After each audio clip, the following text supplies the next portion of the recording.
Thanks for joining us on The Cafe. Shortly, we'll be back with Chef Mark to show us how to make those fish tacos. First though, if you're a farmer or a small business owner, you probably don't spend much time thinking about selling or passing it on to someone else, but you should be doing that. Today on Perpetual Guardian Money Matters, we're talking to Charlotte about succession planning. Charlotte, good morning. Good morning. Now, looking to the future can actually save you some headaches, can't it? Well, it's an interesting thing because often when people are self-employed, and farmers are essentially just self-employed people, they don't necessarily think of what they're doing as a business. They think of it as a job. And so what we need to be doing is making sure that you're thinking about building an asset that you can do something with later, which means that you will need succession planning. It's their job and their lifestyle, really, isn't it? Absolutely, yes. Oh, you got some advice from Federated Farmers, didn't you? Let's take a look at this. Succession planning is really important. It's essentially a business plan for your life. And it's something that actually you don't want to leave till the last minute. And it's actually quite good when you're actually going into a business to actually start right from the beginning of where you're going to end up. In a farming situation, it's very important because you're dealing with quite a large asset, and preferably you want to know actually when you retire or when you die, how it's actually going to be disposed of.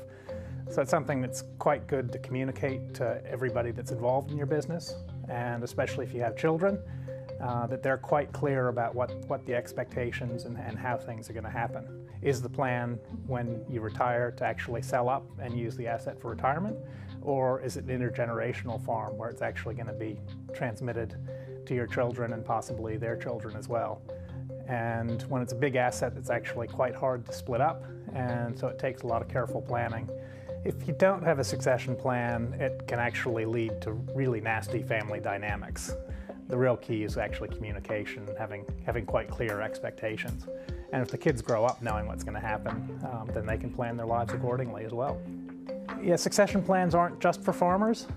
It's important for farming because very often there's quite a large asset that needs to be either sold off or somehow disposed of or passed to the next generation. Succession planning doesn't have to be a big mysterious thing.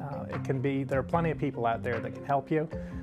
Lawyers and accountants are a good starting place, but actually even just as simple as talking to your neighbors or somebody in your farm discussion group or somebody you know who's got one to get some ideas on how to do it. A succession plan isn't the same as a will. A will is quite a specific legal document and it lays things out, so that's basically what's happening at the end of your life. Hopefully you've had a succession plan that takes other things into consideration. So the will is just sort of the end game, what happens at the end, and the succession plan is actually hopefully what's leading up to it. The will basically supporting the succession plan. Hopefully by the time you get to the reading of the will, everybody knows what's there and it's not a big mystery. Oh, there's some wise advice there about succession planning. Is it the same with wills? Should you be alerting people before you actually die about who's getting what? Oh, look, it's always a good idea. I mean, especially if people often have expectations. I'm going to get this, I'm going to get that. And if those expectations might be because you've said something or indicated something, or it might be just because that's what they've decided that it's going to happen. So if you discuss it with your family beforehand, then there's no surprises later.